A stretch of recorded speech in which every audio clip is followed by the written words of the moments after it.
آپ کو پتہ ہے دکھ کس کو کہتے ہیں؟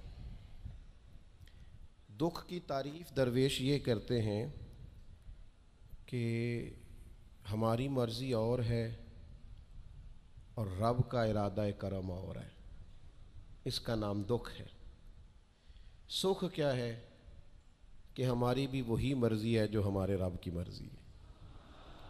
اگر مالک کریم کا ارادہ کرم یہ ہے کہ لاکھوں کروڑوں مل جائیں تو الحمدللہ، اور اگر اس کا ارادہ کرم یہ ہے کہ ایک وقت روٹی ملے ایک وقت فاقہ ہو تو الحمدللہ۔ اللہ کے فیصلوں پر راضی رہنا۔ ڈھیر سارے لوگ دنیا میں ملتے ہیں جو کہتے ہیں جی مجھے یہ پریشانی ہے، میں سب طبیبوں حکیموں کے پاس گیا، پھر میں آستانوں درباروں مزاروں پہ بھی حاضر ہوا، اس کے بعد میں نے بڑے بڑے دانشوروں سے مشاورت کی، لیکن میرا یہ مسئلہ حل نہیں ہوتا۔ تو کیا ہوتا ہے پھر وہ انزائٹی کا، ڈپریشن کا، ٹینشن کا، ذہنی تناؤ کا شکار ہونے لگتے ہیں۔ یاد رکھیے گا کہ اگر سارے ڈاکٹروں، طبیبوں، حکیموں، دعاؤں، التجاؤں کے بعد بھی مسئلہ حل نہیں نہ ہو رہا، تو پھر معنی یہ ہے کہ رب کی رضا یہی ہے کہ جو کرم سے اس نے فیصلہ کر دیا ہم بھی اس فیصلے پہ راضی ہو جائیں۔ بے چینی اور اضطراب یہ ہے کہ اللہ کا فیصلہ کچھ اور ہے اور ہماری جد و جہد کچھ اور ہے، اس سے ذہنی اضطراب اور تناؤ پیدا ہوتا ہے، اس سے طبیعتیں بے چین اور بے قرار ہوتی ہیں۔ امام علی مقام رضی اللہ تعالیٰ عنہ کی زندگی یہ ہے، اس کو سمجھیے گا کہ جس طرح قرآن مجید نے حضرت یوسف علیہ السلام کے واقعہ کو احسن القصص کہا ہے نا، قصوں میں سے سونا قصہ، خوبصورت داستان جناب یوسف کی، اور داستان یہ ہے کہ کبھی وہ باپ کے سب سے زیادہ لاڈلے ہیں اور کبھی وہ جناب یوسف علیہ السلام کنویں کی زینت بن گئے، کبھی ان کے قریب گرم ہوا بھی نہیں آتی اور کبھی ان کے چہرے پر تماچے پڑتے ہیں۔ پھر وہ کنویں سے نکلتے ہیں تو ایک اور تکلیف سہتے ہیں کہ انہیں بازار میں بیچا جاتا ہے، پھر وہ اللہ کی فضل سے اور اس کی توفیق سے ایسی جگہ چلے جاتے ہیں جہاں انہیں شہزادہ بنا کے رکھا جاتا ہے۔ کچھ زندگی بڑی آسودگی اور آسانی کی طرف بڑھنے لگتی ہے کہ پھر ایک فیصلہ کرم ہوتا ہے کہ جناب یوسف کو جیل میں جانا ہے، تو وہ کسی جگہ شکوہ نہیں کرتے، وہ کنویں میں جاتے ہیں تو پھر بھی اللہ کی رضا پہ راضی ہیں، وہ شہزادے بنتے ہیں تو پھر بھی اللہ کی رضا پہ راضی، وہ دوبارہ جیل میں ڈال دیے جاتے ہیں تو پھر بھی اللہ کی رضا پہ راضی ہیں۔ پھر اللہ کا فیصلہ ہوتا ہے کہ جس ملک کے وہ قیدی تھے نا، رب اسی ملک کا انہیں بادشاہ بنا دیتا ہے۔ یہ انسانی زندگی کا ایک دستور ہے کہ آپ کو دکھ بھی آئیں گے، سکھ بھی آئیں گے، آزمائشیں بھی آئیں گی، تکلیفیں بھی آئیں گی، لیکن سکھوں کا معاملہ تو ہم بڑے لطف کے ساتھ اور ذائقے کے ساتھ گزارتے ہیں، دکھوں کی باری آتی ہے تو شدید اضطراب کا شکار ہو جاتے ہیں۔ بالکل یہی زندگی جناب امام حسین رضی اللہ تعالیٰ عنہ کی۔ آپ کبھی خوبصورت پہلوؤں پر غور کریں نا کہ امام علی مقام وہ ہیں کہ کبھی وہ سجدے کی حالت میں نانا کے کندھوں پہ ہیں، اور کبھی حضور گلی سے گزر رہے ہیں تو حسنین نانا کے کندھوں پہ ہیں۔ کبھی کیفیت یہ ہے جناب امام علی مقام رضی اللہ تعالیٰ عنہ کی کہ وہ اپنی والدہ کے مقدس کاشانہ نور میں خاتون جنت کی گود میں کھیل رہے ہیں، کبھی مولا علی شیر خدا رضی اللہ تعالیٰ عنہ کی مقدس باہوں میں جھول رہے ہیں۔ یہ سارے نظارے انہوں نے دیکھے، لیکن پھر وہی حسین ابن علی تھے جنہوں نے کربلا کا خشک میدان بھی دیکھا، جنہوں نے وہ چٹیل پہاڑ بھی دیکھے، حق کے رستے میں اپنی اولاد کا قربان ہونا بھی دیکھا۔ کسی جگہ شکوہ نہیں کرتے، بلکہ وہ کہتے ہیں جس حال میں میرا رب رکھے میں اسی حال میں راضی ہوں۔ ہمارے ہاں یہ ہوتا ہے کہ ہم سکھوں کو تو یاد ہی نہیں رکھتے، ہمیں صرف تکلیفیں یاد رہتی ہیں، صرف آزمائشوں کو یاد رکھتے، مثبت پہلوؤں کو نہیں سوچتے۔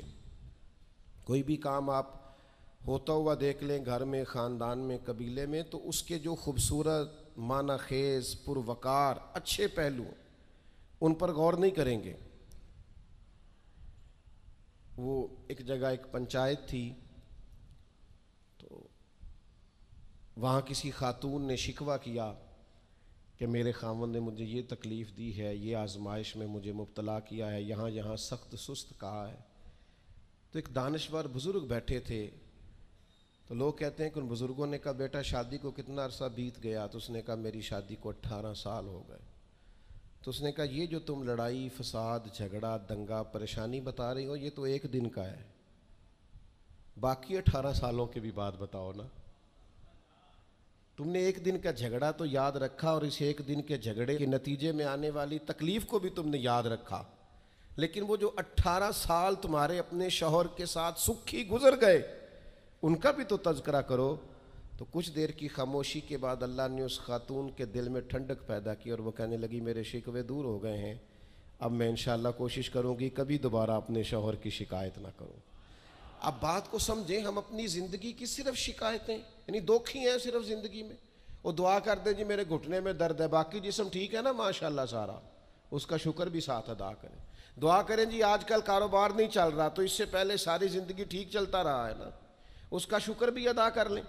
قرآن مجید فرقان حمید ارشاد فرماتا ہے اللہ کے بندوں کی شان یہ ہے کہ رضی اللہ عنہم ورضوا عنہ، یہ بڑا خاص پہلو ہے۔ اللہ فرماتا ہے کہ اللہ ان سے راضی ہے اور وہ بھی اپنے اللہ سے راضی ہیں۔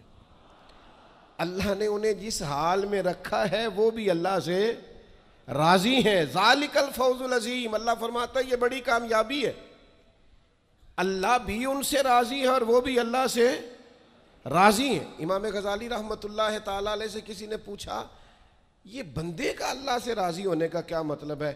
تو امام صاحب فرمانے لگے رب تو کریم ہی بڑا ہے، یتیم کے سر پہ ہاتھ پھیر دو راضی ہو جاتا ہے، وہ طوائف کتے کو پانی پلا دے تو مالک راضی ہو جاتا ہے، وہ تو مہربانی بڑا ہے، تم نے رو کے 2 آنسو بہا دیے وہ راضی ہو جاتا ہے۔ فرماتے بندے کا مسئلہ ہے، مسئلہ تو بندے کا ہے، یہ راضی ہوتا ہی نہیں، یہ ہر وقت شکوے کرتا ہے، ہر وقت شکایات کرتا ہے، ہر وقت اس کا ذہن الجھا رہتا ہے، ہر وقت کوئی نہ کوئی نئی چیز کا مطالبہ کرتا ہے۔ نبی رحمت نور مجسم شفیع معظم صلی اللہ تعالی علیہ وسلم ارشاد فرماتے ہیں تم نہ اللہ کے دیے ہوئے تھوڑے رزق سے راضی ہو جاؤ، وہ بھی تمہاری تھوڑی عبادت سے راضی ہو جائے گا۔ لیکن ہمارا حال یہ ہے کہ ہمیں سب کچھ چاہیے، اور نتیجے میں اگر کوئی خدمت کرنی پڑے، کوئی ڈیوٹی کرنی پڑے، کوئی کام کرنا پڑے تو اس کے لیے ہم تیار نہیں ہوتے۔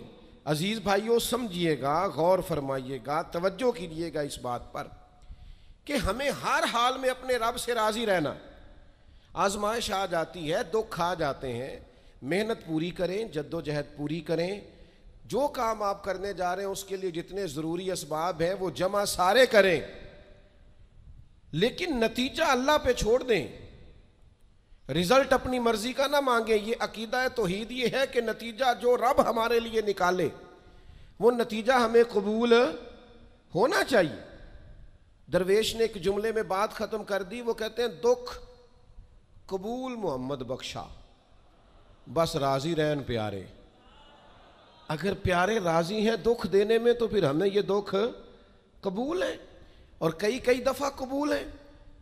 تو اپنی طبیعت کے اندر یہ مقام تسلیم و رضا لائیں، ہر وقت اپنے رب سے راضی رہیں۔ صحیح مسلم شریف میں حضرت عمر فاروق رضی اللہ تعالیٰ عنہ کا ایک جملہ بڑا خوبصورت ہے، اور حضور اس کو سن کے بڑے راضی ہوئے، صحیح مسلم میں موجود ہے۔ حضرت عمر نے ایک موقع پر جب سرور کائنات علیہ السلام کو تھوڑا ناراض دیکھا، حضور کے چہرے پر کچھ آثار ناراضگی دیکھے، تو جناب عمر نے ایک جملہ کہا تھا جو بڑا حسین ہے اور کتب احادیث میں چمکتا ہے۔ حضرت عمر نے وہ بات کہی تو حضور کی ناراضگی خوشی میں بدل گئی، نبی پاک علیہ السلام کے چہرے پر جو آثار ناراضگی تھے وہ خوشی کے تصورات میں بدل گئے۔ حضرت عمر عرض کرنے لگے رضیت باللہ ربا وبالاسلام دینا وبسیدنا ومولانا محمد نبیم ورسولا۔ حضرت عمر نے حضور کو ناراض دیکھا تو کہنے لگے یا رسول اللہ، ہم اللہ کے رب ہونے پہ راضی ہیں، اسلام کے دین ہونے پہ راضی ہیں، اور اللہ نے آپ کو ہمارا نبی اور رسول بنایا، ہم اس بات پر بڑے راضی ہیں۔ ہم راضی ہیں کہ اللہ ہمارا رب ہے، اسلام ہمارا دین ہے، اور محمد صلی اللہ علیہ وسلم ہمارے نبی اور رسول ہیں، بڑے راضی ہیں۔ بس یہ رضا والا جملہ کہا تو اللہ کے رسول خوش ہو گئے۔ تو اللہ سے راضی رہیں، آپ کے تصورات میں شکوے پیدا نہ ہو، شکایتیں نہ ہو، الجھے نہیں۔ اور بہت سارے لوگ ایسے ہیں جن کا خیال ہے میری بڑی شان ہے تو میرے اوپر مشکلات کیوں آتی ہیں۔ دوست اکثر کہتے ہیں جی میں صدقہ بھی دیتا ہوں، نمازیں بھی پڑھتا ہوں، دل کسی کا نہ دکھے اس کے لیے بھی پوری کوشش کرتا ہوں، میرا زندگی کا مزاج یہ ہے کہ میں کوشش کرتا ہوں کہ کسی کو میرے لہجے سے، انداز سے، اٹھنے بیٹھنے سے اذیت نہ پہنچے، لیکن پھر بھی مجھے مصائب آتے ہیں۔ ہم انہیں کہتے ہیں آپ عبادت کریں، مہربانی فرمائیں تجارت تو نہ کریں۔ آپ کی رائے یہ ہے کہ میں نے صدقہ دے دیا مصیبت کوئی نہ آئے، میں نے نماز پڑھ لی مشقت کوئی نہ آئے۔ تو قانون قدرت یہ ہے کہ حضور علیہ الصلاۃ والسلام فرماتے ہیں سب سے زیادہ تکلیفیں آتی انبیاء پہ ہیں، اور حضور فرماتے ہیں میں اللہ کا لاڈلا محبوب ہوں، میرے اوپر سب سے زیادہ تکلیفیں آئیں۔ یہ آپ اللہ کی رضا پہ راضی رہ کے تو دیکھیں، آپ کے مزاج میں کمال بردباری پیدا ہو جائے، ایک ٹھہراؤ آئے۔ یہ دوست انتظامات کر رہے ہوتے ہیں نا پروگراموں کے، اجتماعات کے، محافل کے، تو میں ایک ہی بات سب سے کرتا ہوں، میں کہتا ہوں آپ نے نا بردبار رہنا ہے، آپ نے تحمل سے رہنا ہے۔ ہم دیہاتی لوگ ہیں تو ہمارے ہاں شادیاں ہوتی تھیں نا، تو شادیوں پہ رشتہ دار اکٹھے ہوتے تھے، تو صرف یہ فکر نہیں ہوتی تھی کہ کھانا پورا ہو جائے، صرف اتنی فکر نہیں ہوتی تھی کہ ان کے سونے کا انتظام ہو جائے، ایک فکر اور بھی ہوتی تھی کہ بندے بڑے کٹھے ہوئے ہیں، سارے برادری کٹھی ہوئی ہے، کتے لڑ نہ پین آپس میں۔ ہمارے ہاں نا چڑھانے والے زیادہ خطرناک نہیں ہوتے، چڑھنے والے زیادہ خطرناک ہوتے ہیں، جو ذرا سی بات پہ غصے میں آ جائیں، ذرا سی بات پہ چڑھ جائیں، کہیں سکون ہی نہیں، ٹھہراؤ ہی نہیں زندگی میں۔ اللہ کی رضا پہ راضی رہیں، میرے رب نے جہاں مجھے رکھا ہے سب سے زیادہ باکمال رکھا ہے، جہاں میں ہوں خدا جانے بلندی ہے کہ پستی، پر جہاں میں ہوں وہاں کوئی نہیں ہے۔ آپ اپنے رب کی رضا پہ راضی رہیں کہ میری جہاں ڈیوٹی ہے، کیا ہی بات ہے، میری جہاں ڈیوٹی، حضرت صدیق اکبر کو امیر المومنین بنایا گیا، لیکن جناب بلال حبشی کے پاس مدینے والے محبوب کے مہمانوں کی ذمہ داریاں تھیں، مسجد نبوی کی کنجیاں تھیں۔ کمال ان کا بھی بڑا ہے اور کمال بلال حبشی کا بھی بڑا ہے، حالانکہ وہ تو مسجد میں جھاڑو دیتے تھے، خدمت کرتے تھے۔ تو آپ اللہ کی رضا پہ راضی رہیں، جہاں رب نے آپ کو رکھا ہے، جس مقام پہ رکھا ہے وہاں آپ راضی رہیں، آپ کو اطمینان محسوس ہوگا، آپ سکون میں آ جائیں، دل میں ٹھنڈک محسوس کریں گے، پریشانیوں سے نکلیں گے۔ یہ حدیث دیکھیے امام غزالی نے لکھی ہے، نبی پاک صلی اللہ تعالیٰ علیہ وسلم کے پاس نا صحابہ کی ایک جماعت آئی، انہوں نے عرض کی یا رسول اللہ صلی اللہ علیہ وسلم ہم ایماندار ہیں۔ تو حضور نے فرمایا تمہارے ایمان کی نشانی کیا ہے؟ تم صاحب ایمان ہو تو دلیل کیا ہے؟ انہوں نے عرض کی یا رسول اللہ، یہ ذرا دلیل سننا۔ عرض کرنے لگے یا رسول اللہ مصیبت آئے تو صبر کرتے ہیں، نعمت ملے تو شکر کرتے ہیں، اور یا رسول اللہ رب جو فیصلے کر دے ہم اس پر راضی رہتے ہیں۔ حضور فرمانے لگے کعبے کے رب کی قسم تو واقعی ایماندار لوگ ہو، اگر تم اللہ کے فیصلوں پہ راضی ہو، اگر تم نعمتوں پہ شاکر ہو، مصائب پر صابر ہو، تو تم واقعی مومن ہو۔ تو یہ یاد رکھیں اچھی طریقے سے کہ ہمیشہ اپنے آپ کو اپنے رب کے فیصلوں پہ راضی رکھیں، ہمیشہ کوشش کریں کہ مقدر سے شکوہ نہ کریں، تقدیر سے شکایت نہ کریں، جو ہمیں نہیں ملا اس کے بارے میں اپنی طبیعت کے اندر تڑپ اور طلب نہ پیدا کریں، بس جو فیصلہ رب نے کر دیا اس فیصلے پر ہمیشہ راضی رہیں۔ یہ کر کے دیکھیں۔ حضرت انس بن مالک رضی اللہ تعالیٰ عنہ فرماتے ہیں ایک پوری جماعت جنت میں جائے گی لوگوں کی، فرشتے ان سے پوچھیں گے کہ میاں حساب دے آئے ہو؟ تو وہ کہیں گے ہمیں تو کسی نے حساب پوچھا ہی نہیں۔ ان سے پوچھا جائے گا پل صراط دیکھی ہے؟ کہیں گے نہیں ہم نے تو نہیں دیکھی۔ ان سے پوچھا جائے گا کہ میزان عمل؟ تو انہوں نے کہا نہیں بالکل نہیں۔ تو کہا اچھا تم بڑے خاص لوگ ہو، دنیا میں کرتے کیا رہے ہو؟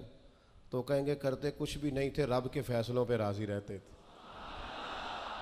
اور طبرانی میں ایک روایت ایسی بھی موجود ہے کہ حضور فرماتے ہیں رب کہتا ہے جس نے میرے فیصلوں پہ راضی نہیں رہنا وہ رب کوئی اور ڈھونڈ لے۔ اگر تم میرے فیصلے پہ راضی ہی نہیں ہو، او بھائی میں اپنے ادارے کا سربراہ ہوں، جو میرا فیصلہ نہیں مانے گا وہ نکلے گا ادارے سے۔ میں اپنی جماعت اور تنظیم کے تعلق سے کوشش کروں گا کہ امیر کی اطاعت کا سبق دوں۔ اگر کوئی نظم و ضبط درست نہیں کرے گا، یہ ایک حال ہے یہاں کے جو مینجمنٹ کے کام ہے، معاملات ہیں، ایک سربراہ آپ نے بنایا ہوتا ہے، اب اس کی اگر بات نہیں مانے گا کوئی ورکر، کوئی کام کرنے والا، تو یقیناً وہ کہیں گے کہ میاں آپ بات نہیں مان رہے، تمہارا نظم و ضبط خراب ہوتا ہے، لہذا اگر آپ نے ہمارے نظم کے اندر نہیں رہنا تو آپ نکل جائیں۔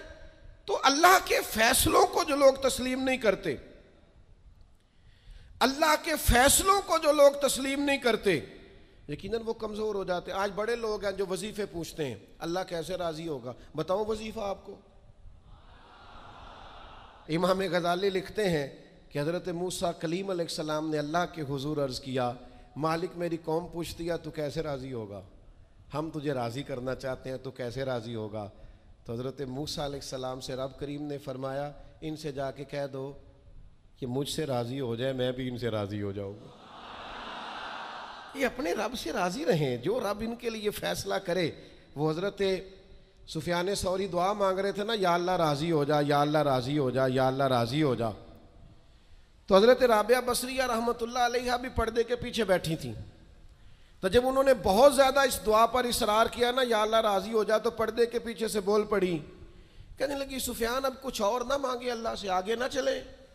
جناب سفیان کہنے لگے میں دعا ہی کر رہا ہوں کہ یا اللہ تو راضی ہو جا۔ تو فرمانے لگی پہلے اپنے دل پہ ہاتھ رکھ کے بتائیں آپ اللہ سے راضی ہیں؟ آپ تو کہتے ہیں یہ ہے تو یہ نہیں ہے، کبھی یہ بھی مل جائے نا، اگر آپ ناراض نہ ہوں تو۔ پہلے خیال تھا ایک سواری مل جائے، چاہے موٹر سائیکل ہی ہو، مل گئی، اب بڑے پریشانی ہوتی ہے، کبھی 4 ٹائروں والی ہوتی نا، وہ بھی مل گئی، دے دی، طلب ہی یہ تھی۔ اب خیال آتا ہے کبھی تھوڑی سی بڑی مل جائے نا، وہ بھی مل گئی۔ اب جن کی ذرا گاڑیاں اونچی ہیں، ٹائر چوڑے ہیں، وہ پریشان کرتے ہیں، تو بندہ تو روک ہی نہیں رہا کہیں۔ تو حضرت کلیم سے رب نے فرمایا ان سے کہو مجھ سے راضی ہو جائے، میں بھی ان سے راضی ہو جاؤں۔ لیکن ہماری طبیعت کی بے چینی، ہمارے مزاج کی بے قراری، ہمارے لب و لہجے کا وہ عالم کہ ہم خوش نہیں ہوتے۔ ڈھیر سارے لوگ ہیں، آپ کچھ بھی کر لیں، کچھ بھی گھر میں لے آئیں، کچھ بھی ہو جائے، کتنی بھی نعمت مل جائے، ان کا مزاج اس طرح کا بن جاتا ہے، خوش نہیں۔ میں اکثر دوستوں سے کہتا ہوں کہ بعض دوست ایسے ہیں جن کا انداز اس طرح کا ہے کہ ان کو کوئی بھی نعمت مل جائے تو ان کی طبیعت سکون پذیر نہیں ہوتی۔ حضرت عبداللہ ابن عمر رضی اللہ تعالیٰ عنہ صحابہ میں سے بڑے صالح آدمی ہیں، نیک آدمی ہیں، حضرت عمر کے صاحبزادے ہیں، اور اللہ کے حبیب علیہ السلام نے فرمایا یہ بڑے نیک ہیں۔ تو سیدنا عبداللہ ابن عمر رضی اللہ تعالیٰ عنہ کے نا ایک صاحبزادے بیمار تھے۔ یہ جو بچے بیمار ہوں یا کسی تکلیف میں ہوں تو یہ ماں باپ کو بڑا بے چین کر دیتے ہیں۔ اپنی بھوک بھی بندہ سہ لیتا ہے، اپنی بیماری اور تکلیف بھی سہ لیتا ہے، لیکن اگر اولاد کسی آزمائش کا شکار ہو جائے، پریشانی کا شکار ہو جائے تو انسان بڑی تکلیف میں آ جاتا ہے۔ حضرت عبداللہ ابن عمر رضی اللہ تعالیٰ عنہ بڑے پریشان تھے اپنے بیٹے کو لے کر، اور جو ان کے قریبی لوگ تھے وہ محسوس کرتے تھے کہ شدید ذہنی اضطراب میں مبتلا ہیں سیدنا عبداللہ ابن عمر۔ اللہ کا فیصلہ ایک کرم آیا اور ان کے صاحبزادے کا وصال ہو گیا۔ جب ان کے صاحبزادے وصال کر گئے نا تو ظاہر ہے کہ بیماری سے بڑا غم تو صاحبزادے کا انتقال کر جانا ہے۔ تو جنازے کے لیے جو لوگ آئے اور اس کے بعد جو تعزیت کے لیے لوگ آئے، وہ کہتے ہیں ہم نے جناب عبداللہ ابن عمر کو بڑا مطمئن دیکھا، ہم نے دیکھا کہ بیٹے کے انتقال کے بعد ان کی طبیعت میں ایک ٹھہراؤ آ گیا، اور آنے جانے والوں کو بڑے اطمینان سے، بڑی محبت سے ملتے، ان کا انداز بڑا منفرد ہو گیا۔ ایک صاحب نے پوچھ ہی لیا کہ جناب آپ پہلے بڑے بے چین تھے، اب آپ کی طبیعت میں بڑا ٹھہراؤ آ گیا، وجہ کیا ہے؟ تو حضرت عبداللہ ابن عمر فرمانے لگے جب تک وہ بیمار تھا میری ذمہ داری تھا اور میں بے چین تھا۔ فرمایا میرے رب کا فیصلہ ہے، کرم آ گیا ہے اور وہ میرے رب کے حضور حاضر ہو گیا ہے۔ گویا اب جس بارگاہ میں گیا ہے وہاں رحمت ہی رحمت ملے گی، وہاں کرم ہی کرم ملے گا۔ اب میں مطمئن ہو گیا ہوں کہ اللہ کی رحمتیں قبر میں اس کا استقبال کریں گی۔ جب تک میری ڈیوٹی تھی تو میں پریشان تھا، بے چین تھا، بے قرار، اب تو حاضر بارگاہ ہو گیا اور میں اپنے رب کی رضا پہ راضی ہوں۔ جب تک اللہ نے چاہا بیٹا میرے پاس رہا، اور جب اللہ نے چاہا اللہ نے اسے اپنی بارگاہ میں بلا لیا۔ میرے بھائیوں یاد رکھیے گا، ہمیشہ اس بات کو اپنے ذہن میں بٹھائیے گا کہ زندگی کے اندر کبھی بھی اللہ کے فیصلوں پر شکوہ کرنا اور اللہ کے فیصلوں پر اظہار ناراضگی کرنا معاذ اللہ، اس سے اپنے دامن کو ہمیشہ بچا کے رکھیں اور پناہ میں رکھیں اپنے دامن کو، کہ کبھی بھی انسان اس طرح کا نہ ہو جائے۔ میں دیکھتا ہوں شدید بے چینی یہ ہمارے ماحول میں، اللہ تعالیٰ معاف فرمائے، جو لوگوں سے شدید ایک دوسرے سے ہماری طبیعتیں کھنچ جاتی ہیں اور تناؤ اور کھچاؤ پیدا ہو جاتا ہے، اور پھر لوگ ڈپریشن میں چلے جاتے ہیں، حتیٰ کہ بعض لوگ معاذ اللہ انتہائی قدم اٹھاتے ہیں، خودکشی کی طرف بڑھ جاتے ہیں۔ اور بڑے بڑے پڑھے لکھے لوگوں کا ہم ایسا رجحان دیکھتے ہیں کہ وہ عجیب پریشانی کن گفتگو کرتے ہیں، بس اس کا ارادہ تھا ملک سے باہر جانے کا اور وہ حالات سازگار نہیں ہوئے، کسی وجہ سے نہیں جا سکا، تو بھئی سارے لوگ نہیں جا پاتے۔ آپ ڈھیر سارے لوگوں سے پوچھ لیجئے گا کہ وہ زندگی میں کچھ اور کرنا چاہتے تھے، لیکن اللہ کا ارادہ کرم ان کے لیے کچھ اور تھا۔ اور یہ ایک ایسی اللہ کی توحید کی علامت ہے کہ مولا علی شیر خدا فرماتے میں نے اسی سے تو رب کو پہچانا ہے، کہ جو میں کرنا چاہتا تھا وہ نہیں ہوا، بلکہ وہ ہوا جو میرا رب چاہتا تھا۔ فرماتے میں نے کسی کام کے لیے سارے اسباب جمع کر لیے، جب نہیں ہوا تو میں سمجھ گیا یہ کرنا میرے اللہ نے۔ تو میرے عزیز، یہ تو اللہ کی بہت بڑی اس کے ہونے کی علامت ہے کہ آپ اس کی رضا پہ راضی رہیں۔ حضرت ابن وقاص رضی اللہ تعالیٰ عنہ بڑے مستجاب الدعوات تھے، جو دعا مانگتے تھے قبول ہو جاتی تھی، اللہ کا ان پر خاص انعام تھا۔ اور یہ بات بڑی مشہور ہو گئی، دور دور سے لوگ ان کے پاس دعائیں کرانے آتے تھے۔ خود وہ نابینا تھے، بینائی نہیں تھی۔ تو کچھ لوگوں نے ان سے کہا کہ آپ اپنے لیے بھی دعا کر لیں، تو فرمانے لگے میرے رب نے بڑا عرصہ مجھے آنکھوں کا نور عطا کیا ہے، اب وہ لے گیا ہے تو میں اپنے رب کی رضا پہ راضی ہوں۔ اب اس میں ہوتا کیا ہے؟ دکھ اور تکلیف اور اللہ کے فیصلے پہ راضی رہنے میں نا ایک خاص لذت بھی ہے۔ صرف سکھوں کا مزہ نہیں ہوتا، دکھوں کا بھی مزہ ہوتا ہے۔ ہاں ہاں، زخموں کی بھی ایک لذت ہوتی ہے۔ یہ کبھی آپ کے کوئی زخم ہو جائے اور ٹھیک ہونے کے قریب آئے تو آپ اسے چھیڑ کے دیکھیں، اس کی بھی ایک لذت، دکھوں کا بھی ایک مزہ۔ سکھوں میں تو لوگوں کو رونا نہیں آتا، جو بڑے سکھی ہوتے ہیں وہ تو کعبے جا کے نہیں روتے، ناراض نہ ہوئیے گا مجھ سے، ان کو تو مدینے جا کے رونا نہیں آتا۔ یہ دکھ ایک ایسی چیز ہے جو بندے کے دل کو نرم رکھتے ہیں۔ یہ آزمائش ایک ایسی چیز ہے جس میں نفسانی قوتیں ختم ہوتی۔ کوئی نہ کوئی آزمائش انسان کے ساتھ رہے تو اللہ کے حضور حاضر رہتا ہے۔ دکھوں کو، بیماریوں کو، تکلیفوں کو کبھی بھی برا نہیں جاننا چاہیے۔ یہ تو انسان کو اللہ کے قریب کر دیتی ہیں، دلوں کو نرم کر دیتی۔ جن کو ہم بعض اوقات بڑی آزمائش سمجھ رہے ہوتے ہیں وہی تو خیر بن جاتی۔ حضرت جناب ایوب علیہ السلام شدید علیل ہو گئے، شدید بیمار ہیں، 16 سال گزر گئے بیماری کو۔ تو آپ کی اہلیہ نے ایک دن آپ سے کہا اللہ کے نبی ہیں، دعا ہی مانگ لیں، اللہ شفا دے دے۔ تو جناب ایوب علیہ السلام اپنی اہلیہ سے فرمانے لگے شفا کتنا عرصہ رہی ہے؟ انہوں نے کہا 60 سال۔ فرمایا بیماری کو کتنا عرصہ ہوا؟ کہا 16 سال۔ فرمانے لگے ذرا بیماری کو بھی 60 ہو لینے دے، پھر دعا مانگ لیں گے، ہو لینے دے ذرا 60 سال۔ اللہ کی رضا پہ راضی رہنے کا فیصلہ کیا۔ آپ کی زبان مبارک سے یہ جملے نکلے کہ 60 سال ہو جائیں گے تو کر لوں گا دعا، اللہ تعالیٰ نے اسی وقت شفا عطا فرما دی، ٹھیک ہو گئے جناب ایوب۔ کچھ دن گزرے نا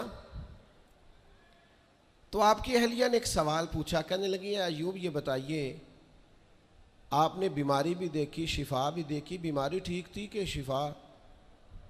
تو آپ فرمانے لگے سارے دن ہی اللہ کے ہیں، جس حال میں رکھے ٹھیک ہے۔ وصل اچھا ہے نہ فراق اچھا ہے، یار جس حال میں رکھے وہی حال اچھا ہے۔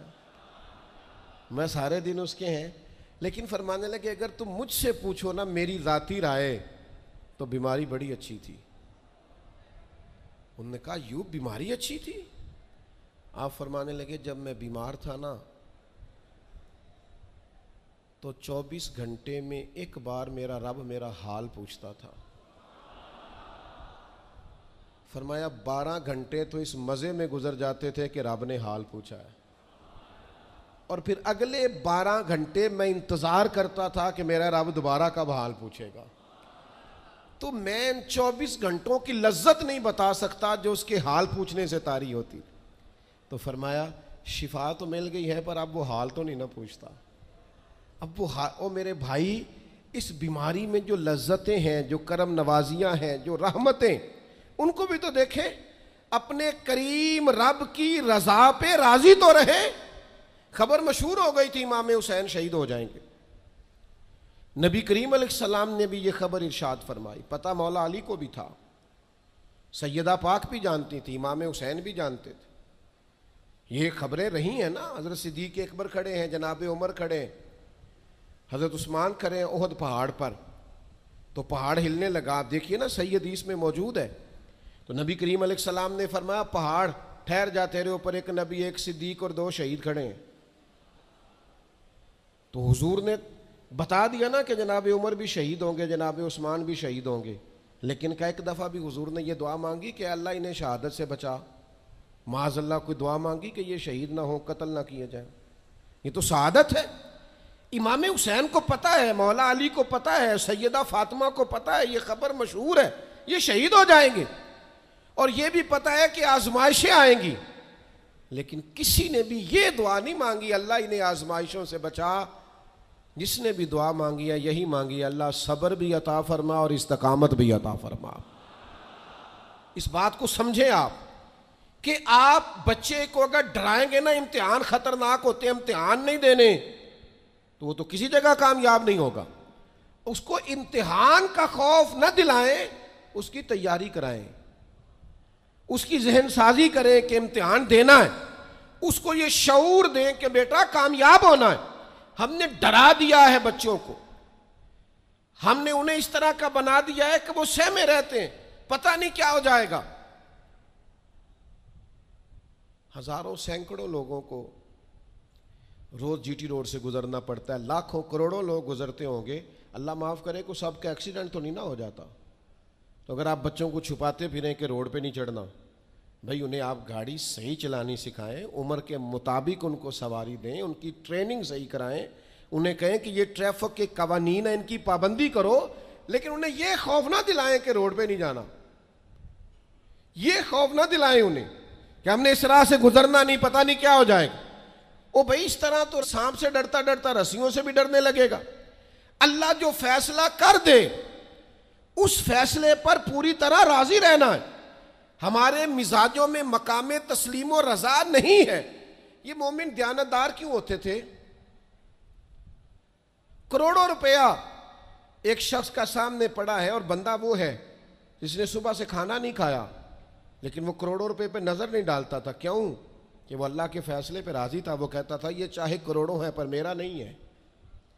آج لوگ لوگوں کا مال دیکھ کے سازشیں نہیں کرتے، شرارتیں نہیں کرتے، لالچ نہیں پیدا کرتے، چوری ڈکیتی دھوکہ فریب فراڈ کیا کیا چالیں نہیں چلتے۔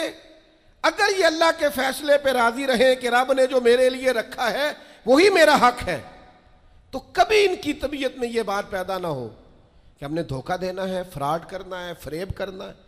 آپ مقام میں تسلیم و رضا پہ آ جائیں۔ ڈھیر سارے لوگ ہیں جو جہاں کھڑے ہیں وہاں راضی نہیں، سامنے والا انہیں بڑا خوش نظر آتا ہے،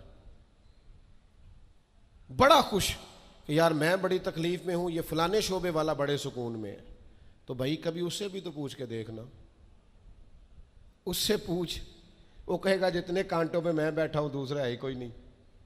ہم جو کام کر رہے ہوتے ہیں نا اس کام کا مزہ نہیں لیتے، ہمیں وہ کرنا ہے جو سامنے والا کر رہا ہے۔ بھئی آپ جو کر رہے ہیں اس کو مزہ لے کے کریں، مقام تسلیم و رضا پہ رہیں۔ وہ جو سامنے والا کر رہا ہے اللہ نے اس کی ڈیوٹی لگائی ہے وہ کرے گا۔ اور یہی بات یہاں تک پہنچ جاتی ہے کہ ہمیں سب کا پتہ ہوتا ہے کون کیا کر رہا ہے، اپنا نہیں پتہ ہوتا، کیونکہ ہم وہ چاہتے ہیں جو ہمارا حق نہیں، اس طرف بڑھتے ہیں جو ہمارا نصیبہ نہیں۔ تو اچھی طرح اس بات کو اپنے ذہن میں بٹھائیں کہ اللہ کے فیصلوں پہ راضی رہنا، اللہ کی رضا پہ راضی رہنا، اپنے رب سے ہر وقت راضی رہنا، یہ بندہ مومن کی شان ہے۔ اگر اللہ کے فیصلوں پہ راضی رہو گے نا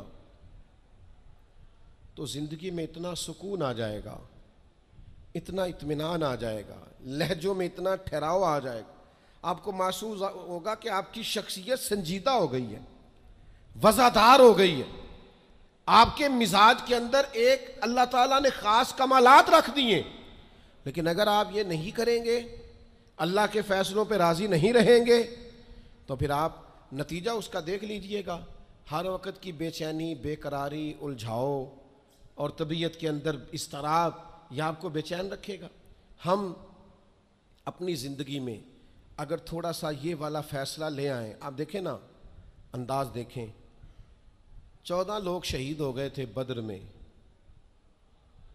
ان میں سے تو کوئی کسی صوبے کا گورنر نہیں بنا، انہوں نے تو مکہ کو فتح ہوتے نہیں دیکھا، انہوں نے تو روم کو، یمن کو، شام کو فتح ہوتے نہیں دیکھا۔ لیکن یاد رکھیے گا، ان 14 لوگوں کا خون بنیاد بنا تھا کہ اللہ نے اسلام کو طاقتیں اور قوتیں عطا فرمائی۔ وہ اللہ کے فیصلوں پہ راضی تھے کہ آپ نے یہاں جان دینی ہے، انہوں نے پیش کی۔ بعد میں عروج آیا، کمال آیا، اذا جاء نصر اللہ والفتح، اللہ نے مدد کی، فتح آ گئی۔ لیکن ان لوگوں نے اس وقت یہ فیصلہ کیا کہ ہمیں اللہ کی رضا کے لیے ڈٹنا ہے، کھڑے ہونا ہے۔ تو سب لوگ، میں اکثر کہتا ہوں، یہ تحریک ختم نبوت پر لوگ کلام کرتے ہیں تو قائدین کا، علماء کا نام لیتے ہیں، میں کہتا ہوں بالکل ٹھیک ہے، ان لوگوں نے بڑی خدمات سر انجام دی، لیکن جو ان کے پیچھے لوگ تھے، جو کوششیں کرتے رہے، جو عوامی طاقت تھی، ان سب کی ہمتیں بھی شامل ہیں۔ میں الحمدللہ آیا ہوں یہاں اور سیدھا آ کے بیان کر کے نکل کے جا رہا ہوں، تو یہ سارا کچھ میری کاوش نہیں ہے، یہ تو جو لوگ آدھی رات کو سڑک پہ پوسٹر لگاتے رہے، دن کو یہاں آتے رہے، رات جاگتے رہے، محنت کرتے رہے، پریشان ہوتے رہے، الجھتے رہے، یہ تو ان لوگوں کی کاوش ہے، یہ ان لوگوں کا کمال ہے۔ ہم سمجھتے نہیں اس چیز کو، جب تک آپ اپنے مزاج میں ٹھہراؤ نہیں لاتے اور چھوڑ دیں دوسروں کا کام اپنے کھاتے میں ڈالنا، یہ بھی میرا ہے، یہ بھی میرا ہے، یہ بھی میں نے کیا، یہ بھی میں، اس سے بھی بے چینی پیدا ہوتی۔ ہم نے جو کیا ہے ہم اس حد تک رہیں اور اللہ تبارک و تعالیٰ کے فیصلے پر سر تسلیم خم کریں۔ یقین کرو، اللہ کا فیصلہ کیسے ماننا ہے، اس کی اگر کسی نے صحیح تصویر دیکھنی ہے تو واقعہ کربلا کو دیکھیں۔ یعنی کائنات کے وہ لوگ جن کا خاندان بھی سب سے اونچا ہے، حسب بھی سب سے اونچا، نسب بھی سب سے اونچا، کمال بھی سب سے اونچا، وزاداری بھی سب سے اونچی، علم، فضل، شہرت، عزت، وقار، شرافت، نجابت، ہر چیز میں وراء الورا ہے، لیکن ان کی کیفیت میرے عزیز یہ ہے کہ امام علی مقام کے سامنے ان کی ساری اولاد شہید ہو گئی۔ یہاں نا اس اتنے بڑے مجمع میں کسی کی کٹی ہوئی انگلی پھینک دی جائے نا، انگلی کا ٹکڑا، انسانی انگلی کا، تو لوگ خوف سے بھاگ جائیں۔ ہم باتیں سن لیتے ہیں، کر لیتے ہیں، ہم سمجھتے نہیں کہ یہ کتنا عجیب منظر ہے۔ آپ یہ بات سمجھ سکتے ہیں کہ حضرت عباس کے بازو کٹے، پورے پورے بازو کاٹ ڈالے گئے تو کیسا منظر ہوگا؟ اور امام حسین کا سر کاٹ کے نیزے پہ لگا دیا گیا، باقی جس میں اتھر کربلا میں پڑا ہے، اور سر بھیج دیا گیا دمشق میں، تو کیسی منظر کشی ہوگی۔ لیکن امام حسین سے لے کر جناب زینب تک اور امام حسین سے لے کر امام زین العابدین تک آپ کو جو بندہ بھی ملے گا رب کی رضا پہ راضی ملے گا، کسی جگہ وہ شکوہ کرتے نظر نہیں آتے۔ وہ سمجھتے ہیں یہ ہمارے رب کی مرضی، ہم اس پہ راضی ہیں، جب تک نانا کے کندھوں پہ تھے تب بھی راضی ہیں، اور جب گھوڑے کی پشت پہ ہیں تب بھی راضی ہیں، اور جب مدینے سے پردیسی ہو کے نکل رہے ہیں پھر بھی راضی ہیں، اور جب سر کاٹ کے نیزے پہ لگا دیے گئے ہیں تب بھی راضی ہیں۔ ہر حال میں اللہ کی رضا پہ راضی، رضی اللہ عنہم ورضوا عنہ، وہ اللہ سے راضی ہیں اور اللہ ان سے راضی ہے۔ کوشش کرنی ہے کہ اپنے بچوں کو واقعہ کربلا اس انداز میں سنایا جائے کہ ان کے اندر جرت پیدا ہو، جرت اظہار پیدا ہو، حق کا جذبہ پیدا ہو۔ امام حسین کی شہادت اس لہجے میں کبھی نہ سنیں نہ بیان کریں کہ جس سے کوئی کمزوری اپنی طبیعت میں پیدا ہو۔ امام علی مقام رضی اللہ تعالیٰ عنہ کا نام جرت کی علامت۔ امام حسین کا، وہ کسی نے کہا تھا سناؤ اپنے بچوں کو کہانی خیبر و خندق کی، علی کی بات سن کر دلوں سے ڈر نکلتے ہیں۔ خوف دور ہوتا ہے مولا علی کی باتیں سن کر۔ تو اپنے دلوں کے اندر یہ جذبہ اپنے بچوں کو لائیں۔ اور پھر میں آپ کی خدمت میں ایک آخری بات یہ بھی عرض کروں گا جسے کبھی نہ بھلائیے گا۔ سیدنا امام حسین رضی اللہ تعالیٰ عنہ کی زندگی کا یہ خوبصورت پہلو آپ نے کبھی نہیں بھلانا، کبھی نہیں چھوڑنا کہ حق کے رستے میں آپ اکیلے بھی ہوں، آپ کے پیچھے لاکھوں ہزاروں لوگ نہ بھی ہوں، تو حق پھر بھی حق ہوتا ہے۔ ہمیشہ کثرت جو ہوتی ہے وہ صداقت کی دلیل نہیں ہوتی۔ ہم نہ سیاسی بیان بازی کرتے ہیں کہ جو سودا مارکیٹ میں بکتا ہے وہی بیان ہم بھی دے دیتے ہیں، حق نہیں بولتے۔ ہم تو اپنے گھر میں حق نہیں کہتے، اپنے محکمے میں حق اور سچ نہیں کہتے، اپنے عزیزوں میں سچی بات نہیں کرتے۔ کیوں کہ ہم ہر طرح سے ڈپلومیس ہوتے ہیں کہ میں لوگوں کی گڈ بک میں رہوں۔ یہ انداز درست نہیں ہے۔ آپ سچی بات کر دیں، اثر اس میں اللہ پیدا کر دے گا۔ اللہ تعالیٰ آپ سب کا آنا قبول کرے۔